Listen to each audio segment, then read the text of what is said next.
दोस्तों, आप सभी का स्वागत है हमारे YouTube channel point of learning में। जैसा कि आपने पिछले वीडियो में अध्याय 1 का अध्ययन किया था, जो कि इतिहास विषय का पहला पार्ट था, ये आपके सामने इस वक्त अध्याय 2 6th क्लास की इतिहास की पुस्तक। अध्याय का नाम आखेट खाद्य संग्रह से भोजन उत्पादन तक। आरंभिक मानव आखिर वे इधर उधर क्यों घूमते थे? हम उन लोगों के बारे में जानते हैं जो इस उपमहाद्वीप में 20 लाख साल पहले रहा करते थे। आज हम उन्हें आखेटक खाद्य संग्राहक के नाम से जानते हैं। भोजन का इंतजाम करने की विधि के आधार पर उन्हें इस नाम से पुकारा जाता है। आमतौर पर खाने के लिए वे जंगली जानवरों का शिकार करते थे, मछलियाँ और चिड़ियाँ पकड़ते थे, फल फूल दाने पौधे पत्तियां अंडे इकट्ठा किया करते थे। आखेटक खाद्य संग्राहक समुदाय के लोग एक जगह से दूसरी जगह पर घूमते रहते थे। ऐसा करने के कई कारण थे। तो यहाँ पर एक जो प्रश्न आपके सामने बनकर आया, आखेटक खाद्य संग्राहक। आखेटक का मतलब होता है शिकार करने वाले, और खाद्य का मतलब होता है खाने पीने की वस्तुएं। संग्राहक का मतलब होता है जमा करना। इसका सीधा सा तात्पर्य यही है कि आखेटक खाद्य संग्राहक के मतलब है लोग अपनी ज़रूरतों के सामान को एक बार जमा करते थे और समय पड़ने पर उनका भोजन और अन्य कार्यों में उपयोग करते थे। तो ये आदिमानव या आरंभिक मानव की बात की जा रही है, जो हमारा प्रारंभिक मानव था, और उसको इस नाम से भी जाना गया कि आखेटक खाद्य संग्राहक के नाम से उसको जाना गया। लोग एक स्थान से दूसरे स्थान पर जाते थे, लेकिन अपनी आवश्यक जो वस्तुएं उनकी होती थीं उनको संग्रह कर लिया करते थे, उनको जमा कर लिया करते थे। एक स्थान से दूसरी जगह जाने के कारण क्या थे? तो उसमें कई कारण बताए गए हैं आपके सामने। यह पहला और दूसरा कारण। पहला कारण ये था कि अगर वे एक ही जगह पर ज़्यादा दिनों तक रहते तो आसपास के पौधों फलों और जानवरों को खाकर समाप्त कर देते। ये सही भी है कि अगर हम किसी भी वस्तु का उपभोग करते हैं और वह नियमित सीमा में है, तो एक न एक दिन वह वस्तु समाप्त हो जाएगी। इसके लिए हमें या तो उसके विकल्प ढूंढना पड़ता है, या फिर हमें धीरे धीरे दूसरी चीज़ों का भी इस्तेमाल करना पड़ता है। तो पहला कारण ये था कि अगर वो एक जगह पर ज़्यादा दिनों तक रहते तो आसपास के पौधों फलों और जानवरों को खाकर समाप्त कर देते। इसलिए भोजन की तलाश में इन्हें दूसरी जगहों पर जाना पड़ता। दूसरा कारण यह था कि जानवर अपने शिकार के लिए या फिर हिरण और मवेशी अपना चारा ढूंढने के लिए एक जगह से दूसरी जगह जाया करते थे। इसलिए इन जानवरों का शिकार करने वाले लोग भी इनके पीछे पीछे ही जाया करते थे। क्योंकि ये आखेटक लोग थे, आदिमानव जो थे वो शिकारी भी थे। शिकार करके पशुओं का शिकार भी किया करते थे अपने जीवन यापन के लिए। और जो शिकारी जीव होते हैं या जिनका शिकार करते हैं, ऐसे जीव भी अपने खाने पीने या चरागाह के लिए एक स्थान से दूसरी स्थान जाते हैं। एक वजह यह भी थी कि मानव भी इन जीवों की तलाश में इनके पीछे जाता था, जो एक स्थान से दूसरे स्थान का परिवर्तन हो जाया करता था। जैसा कि आपने देखा, पहले पूरे चैप्टर का नाम ही है आखेटक खाद्य संग्राहक। तो इसमें शिकार और आदिमानव के बारे में ही बताया जाएगा। तीसरा कारण क्या था? तीसरा कारण ये था कि पेड़ों और पौधों में फल फूल अलग अलग मौसम में आते हैं। आज भी हम देखते हैं कि अलग अलग समय में अलग अलग मौसम में अलग अलग फसलें पैदा होती हैं, फल आते हैं। तो पेड़ और पौधों में फल फूल अलग अलग मौसम में आते हैं। इसलिए लोग उनकी तलाश में उपयुक्त मौसम के अनुसार अन्य इलाकों में घूमते होंगे कि जब जिस मौसम में जिस क्षेत्र में जो फसल खाने योग्य या उनकी आवश्यकता अनुसार ज़रूरत की मिलती है, तो वो एक स्थान से दूसरे स्थान पर पलायन कर देते होंगे। चौथा कारण ये है कि पानी के बिना किसी भी प्राणी या पेड़ पौधे का जीवित रहना संभव नहीं होता है, और पानी झीलों झरनों तथा नदियों में ही मिलता है। यद्यपि कई नदियों और झीलों का पानी कभी नहीं सूखता। कुछ झीलों और नदियों में पानी बारिश के बाद ही मिल पाता है। इसलिए ऐसी झीलों और नदियों के किनारे बसे लोगों को सूखे मौसम में पानी की तलाश में इधर उधर जाना पड़ता होगा। तो मनुष्य की जो मूलभूत आवश्यकताएं हैं, रोटी कपड़ा मकान के साथ साथ एक भोजन, और भोजन में शामिल होता है हमारे पानी। तो पानी चूँकि आदिमानव के समय में आज की तरीके से कुएं नहीं थे, मोटर नहीं थे, समरसेबल नहीं थी, टंकी नहीं थी, टैंक नहीं थे। उस वक्त नदियाँ या झील या तालाब ही जल का मुख्य स्रोत थे जिससे वह अपना जीवन यापन करते थे। और कई बार ऐसा होता था जहाँ पर या रहते थे वहाँ झील या तालाब ऐसे होते थे जो कुछ समय बाद सूख जाते थे और पानी की तलाश में भी इनको एक स्थान से दूसरे स्थान पर जाना पड़ता था। इसीलिए ये अपने ज़रूरतों की चीज़ों को संग्रह कर लिया करते थे जिससे कि उनको कोई परेशानी ना हो। अब हम आगे देखते हैं कि आरंभिक मानव के बारे में जानकारी कैसे मिलती है, यानी कि आदिमानव के बारे में हमें जानकारी मिलती कैसे, कैसे पता चलता है कि वो लोग क्या थे, कैसे थे, उनका जीवन यापन क्या था। तो पुरातत्वविद उन्हें कहते हैं जो इतिहास की पुरानी वस्तुओं से उस समय की चीज़ों का पता लगाते हैं। पुरातत्वविद को ऐसी कुछ वस्तुएं मिली हैं जिनका निर्माण और उपयोग आखिर तक खास संग्राहक किया करते थे, यानी वो लोग या उस समय के आदिमानव कुछ ऐसी वस्तुओं का प्रयोग करते थे जो पुरातत्वविदों को मिली हैं। ये संभव है कि लोगों ने अपने काम के लिए पत्थर, लकड़ी और हड्डियों के औजार बनाए हों। क्योंकि उस वक्त फैक्ट्रियां नहीं थी, धातुओं का आविष्कार भी नहीं हुआ था, लेकिन पेड़ पौधे मौजूद थे, पत्थर मौजूद थे, इसलिए और जानवर का शिकार किया जाता था। तो ये तो संभव है कि उस वक्त पत्थर थे, लकड़ी थी और हड्डियां थीं। इनको या अपने औजारों के रूप में प्रयोग करते थे और उनको उस वक्त उनके पास जो भी जितना भी ज्ञान था उस ज्ञान के अनुसार उनको वो औजार का रूप देते थे, औजार का शेप दे देते थे। इनमें से पत्थरों के औजार आज भी बचे हुए, क्योंकि लकड़ियाँ सड़ जाती हैं, हड्डियाँ भी सड़ जाती हैं, लेकिन पत्थर एक ऐसी वस्तु है, एक ऐसा पदार्थ है जो एक प्राचीन काल से और आज तक और ना जाने कब तक सुरक्षित रह सकता है। तो पत्थर के जो औजार थे वो आज भी मौजूद हैं, जो कि पुरातत्वविदों के हाथ लगे और उन औजारों के आधार पर पुरातत्वविद ने उस समय की कई चीज़ों का पता लगाने में सहायता प्राप्त की। इनमें से कुछ औजारों का उपयोग फल फूल काटने के लिए होता था, हड्डियां और मांस काटने के लिए होता था, पेड़ों की छाल और जानवरों की खाल उतारने के लिए किया जाता था। तो यह बात भी सही है कि एक औजार से सारे कार्य नहीं किए जा सकते हैं। सब्जियां काटने के लिए छोटे औजार होते थे, वहीं हड्डियां और मांस काटने के लिए बड़े औजारों का इस्तेमाल किया जाता था। छाल, जानवरों की खाल और पेड़ों की छाल उतारने के लिए पतले तराशे हुए औजारों का इस्तेमाल किया जाता था। कुछ के साथ हड्डियों या लकड़ियों के मुट्ठे लगाकर भाले और बाण जैसे हथियार बनाए जाते थे, क्योंकि पीछे मुट्ठा इसलिए बनाया था पकड़ने के लिए। कुछ औजारों में लकड़ियां काटी जाती थीं। लकड़ियों का उपयोग ईंधन के साथ साथ झोपड़ियों और औजार बनाने के लिए भी किया जाता था। तो अब लकड़ी का एक उस वक्त की एक अमूल्य पदार्थ थी, उसका इस्तेमाल, लकड़ी का इस्तेमाल झोपड़ियाँ बनाने में होता था, औजार बनाने में होता था और ईंधन के रूप में भी होता था। जब आग की खोज हुई उसके बाद लकड़ियों को जला करके ये आग जलाने का काम करते थे। अब आपके सामने दो चित्र हैं और दोनों ही चित्रों में आप देख सकते हैं कि एक जो किनारे आप साइड में देख रहे हैं काले रंग की आकृति, यह उस वक्त का आदिमानव के समय के हथियार या औजार हैं।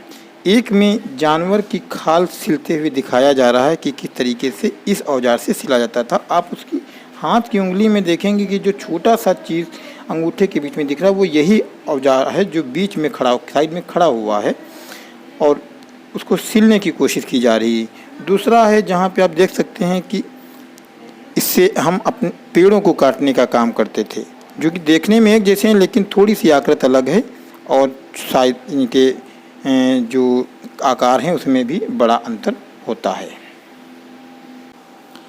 अब आता है अगला सवाल हमारा, आग की खोज। तो आग की खोज, आरंभिक लोग आग जलाना सीख गए थे, ऐसा हमें कुछ पुरातत्वविदों के द्वारा जो चीज़ें प्राप्त हुई उससे पता चलता है। आग का इस्तेमाल कई कार्यों के लिए किया गया होगा, जैसे कि प्रकाश के लिए, मांस पकाने या भूनने के लिए, खतरनाक जानवरों को दूर भगाने के लिए।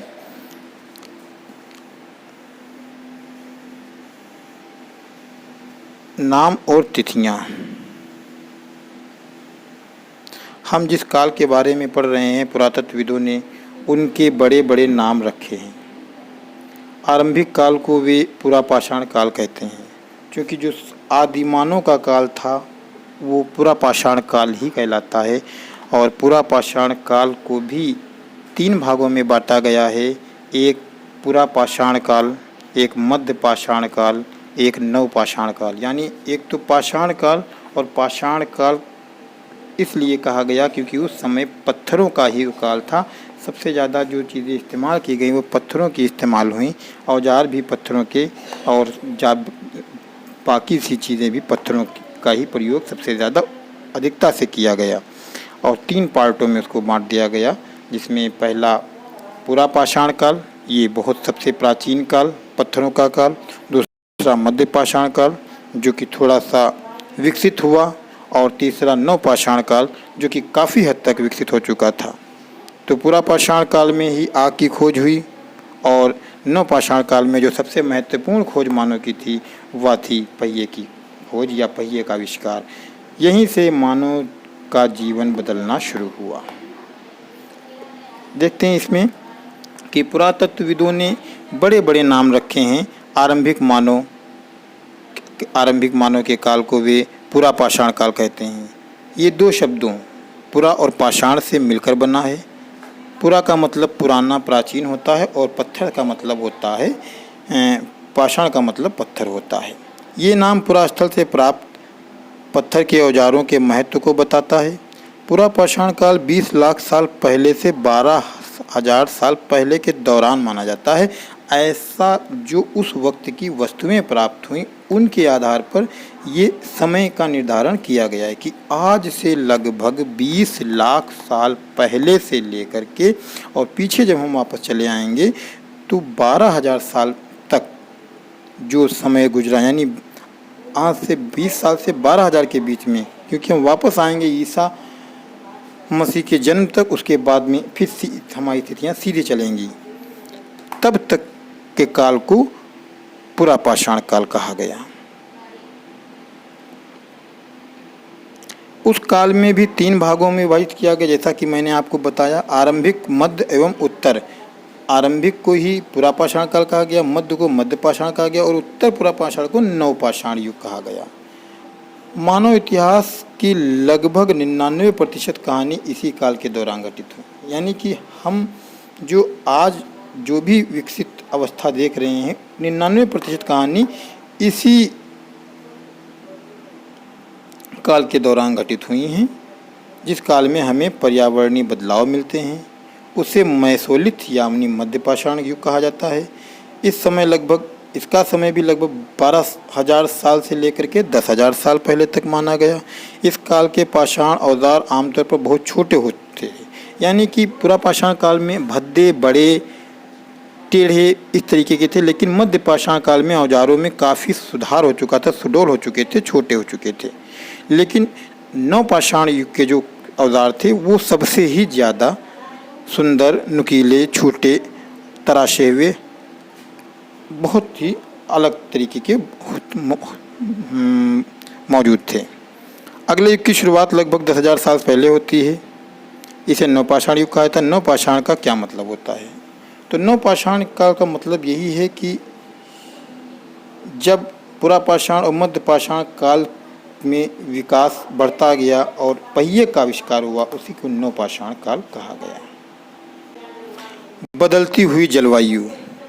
लगभग 12,000 साल पहले दुनिया की जलवायु में बड़े बदलाव आए, क्योंकि उस वक्त अब ये एक इतिहास की बात बताई जा रही थी, ना हम थे ना आप थे, लेकिन जो अवशेष मिले हैं उनके ही आधार पर पुरातत्वविद या इतिहासवेत्ता हर चीज़ की जानकारी प्राप्त करते हैं। तो ऐसा अब हम कल्पना कर सकते हैं, हम सोच सकते हैं कि आज से 12,000 साल वर्ष पूर्व दुनिया की जलवायु में बड़े बदलाव आए, क्योंकि हम आज भी देखते हैं कि बदलाव हमारी जलवायु में हो रहे हैं। उस वक्त भी परिवर्तन आए, गर्मी बढ़ने लगी, परिणाम स्वरूप कई क्षेत्रों में घास वाले मैदान बनने लगे, इससे हिरण, बारहसिंगा, भेड़, बकरी और गाय जैसे जानवरों की संख्या बढ़ने लगी और घास खाकर जिंदा रह सकते हैं ऐसे जानवर बढ़ गए। क्योंकि जब घास बढ़ी तो घास पर डिपेंडेंट जो जीव थे वो भी बढ़े, क्योंकि उनको चारा भारी मात्रा में मिलने लगा। जो लोग इन जानवरों का शिकार करते थे वे भी इनके पीछे आए और इनके खाने पीने की आदतों और प्रजनन के समय की जानकारी हासिल करने लगे। और इसी के साथ कुछ जानवरों को पकड़कर अपनी ज़रूरत के अनुसार पालने की बात सोचने लगे हों। और साथ ही इस काल में मछली भी मनुष्य के भोजन का महत्वपूर्ण भोजन था।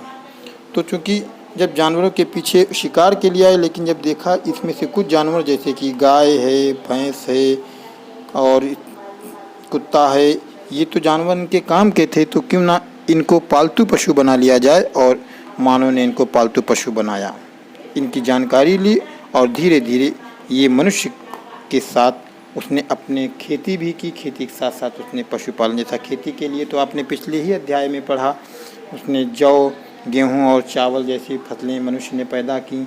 लेकिन यहाँ तक आते आते अब मनुष्य ने जानवर को, पशुओं को भी अपना एक जीविका का स्रोत बनाया और पशुपालन शुरू किया।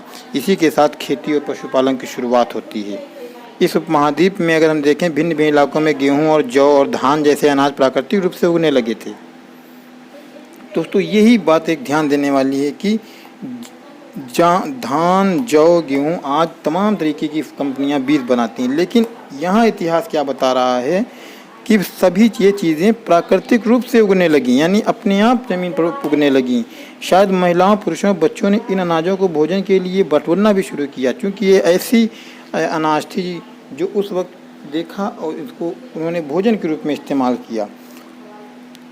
और ये भी सीखने लगे कि अनाज कहाँ उगते थे, कैसे उगते थे, कब कौन सा अनाज। चूँकि जब एक जगह पर वो रहने लगे और देखने लगे कि कभी एक मौसम में गेहूं आ रहा है, कभी एक मौसम में धान आ रहा है, अपने आप पैदा हो रहा है, कितने समय में वह पैदा होकर के तैयार होता है, फिर उसका इस्तेमाल हम खाने के रूप में कर रहे हैं।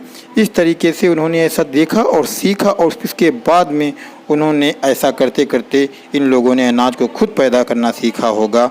इस प्रकार धीरे धीरे वे कृषक बन गए होंगे, ऐसा एक अनुमान लगाया जाता है। ऐसा हुआ है, इस बात के प्रमाण नहीं दिए जा सकते हैं, लेकिन ये अनुमान के आधार पर, उस वक्त के अवशेषों को प्राप्त चीज़ों के आधार पर ऐसा अनुमान लगाया जाता है। इसी तरह लोगों ने अपने घरों के आसपास चारा रखकर जानवरों को आकर्षित कर उन्हें पालतू बनाया होगा। कि चूँकि मनुष्य के साथ साथ तो पशु नहीं आए, लेकिन मनुष्य भी आदिमानव जो था वह भी एज ए पशु की तरह ही था, लेकिन धीरे धीरे उसका मस्तिष्क विकसित होता गया और मस्तिष्क के विकास की ही यही कहानी कि आज मनुष्य इतना विकसित हो चुका है। तो जानवरों को पालतू बनाने के लिए उसने अपने घरों के आसपास चारे का प्रबंध किया, क्योंकि जानवर जहाँ चारा देखेंगे, भोजन देखेंगे, वहाँ आ जाएंगे। और जब एक जीव, एक पशु या कोई भी जानवर, पशु मनुष्य के संपर्क में आएगा, धीरे धीरे उसका उससे प्रेम बढ़ेगा और उसका पालतू बन जाएगा।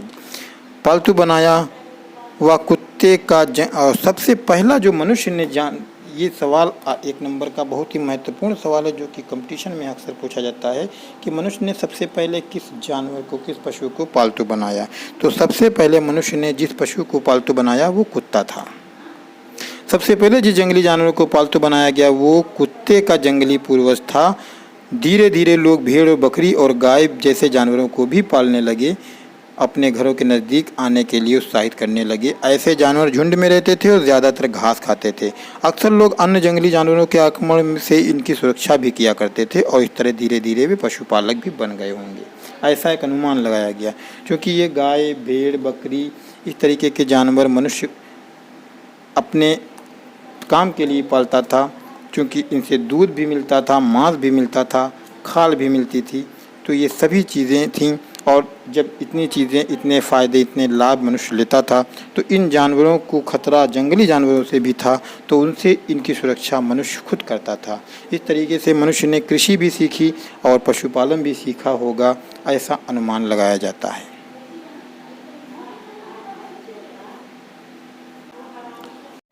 एक नई जीवन शैली। तुमने किसी पौधे के बीज को बोकर देखा होगा तुम पाओगे कि इसे विकसित होने में कुछ टाइम लगेगा। इसमें कुछ दिन, महीने या फिर साल तक लग सकते हैं। इसलिए जब लोग पौधे उगाने लगे तो उनकी देखभाल के लिए उन्हें एक ही जगह पर लंबे समय तक रहना पड़ा। बीज बोने से लेकर फसलों के पकने तक पौधों की सिंचाई करने, खरपतवार हटाने, जानवरों और चिड़ियों से उनकी रक्षा करने जैसी बहुत से काम शामिल थे। कटाई के बाद अनाज का उपयोग बहुत संभाल कर करना पड़ता था। अनाज को भोजन और बीज दोनों ही रूपों में बचा कर रखना आवश्यक था, इसलिए लोगों को इसके भंडारण की बात सोचनी पड़ी। आप जैसा कि देख सकते हैं, अनाज के उपयोग बीज के रूप में, खाद के रूप में, उपहार के रूप में, भंडारण के रूप में, यानी अनाज वही है, दाने वही हैं, लेकिन इनका उपयोग हम बीज के रूप में भी करते हैं, खाद के रूप में भी करते हैं। किसी को देते थे उस समय तो उपहार के रूप में भी दे देते थे, और जो बचता था उसे भंडारण कर लिया जाता था। बहुत से इलाकों में लोगों ने मिट्टी के बड़े बड़े बर्तन बनाए, टोकरियाँ बुनी और फिर ज़मीन में गड्ढा खोदा। क्या तुम्हें लगता है कि शिकारी या भोजन संग्रह करने वाले बर्तन बनाते और उनका प्रयोग करते होंगे? अपने जवाब का कारण बताओ। तो ये एक सवाल आपके लिए है कि एक काल्पनिक सवाल कि क्या ऐसा करते होंगे? तो मेरे अनुसार ऐसा उस वक्त के लोग करते हों। जानवर चलते फिरते खाद्य भंडार। जानवर बच्चे देते हैं जिससे उनकी संख्या बढ़ती है। अगर जानवरों की देखभाल की जाए तो उनकी संख्या तो बढ़ती ही है, साथ ही उनसे दूध भी प्राप्त होता है जो भोजन का एक अच्छा स्रोत है। यही नहीं, जानवरों से हमें मांस भी मिलता है। दूसरे शब्दों में पशुपालन भोजन के भंडारण का एक तरीका है।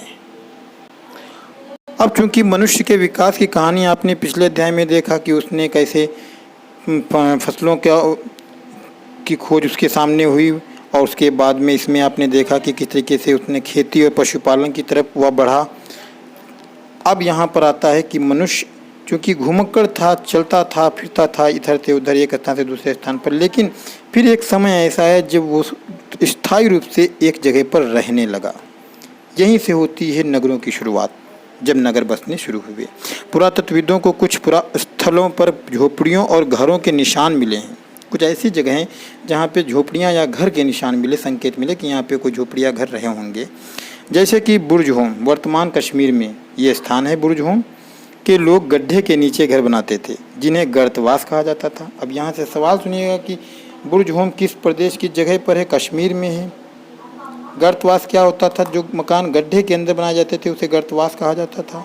इनमें उतरने के लिए सीढ़ियाँ होती थीं और इससे उन्हें ठंड के मौसम में सुरक्षा भी मिलती थी। पुरातत्वविदों को झोपड़ियों के अंदर और बाहर दोनों स्थानों पर आग जलाने की जगहें मिली हैं, यानी कि आग भी अंदर भी जलाई जाती थी, बाहर भी जलाई जाती थी। ऐसा लगता है कि लोग मौसम के अनुसार घर के अंदर या बाहर खाना पकाते होंगे। क्योंकि सर्दी गर्मी हम जिस प्रदेश में रहते हैं यहाँ पर जलवायु, और हम इतिहास पढ़ रहे हैं अपने देश का, भारत का, तो उस वक्त की कहानी बताई जा रही है कि जब सर्दी होती होगी तो आग घर के अंदर जलाई जाती होगी, और जब गर्मी होती होगी तो आग घर के बाहर जलाई जाती होगी।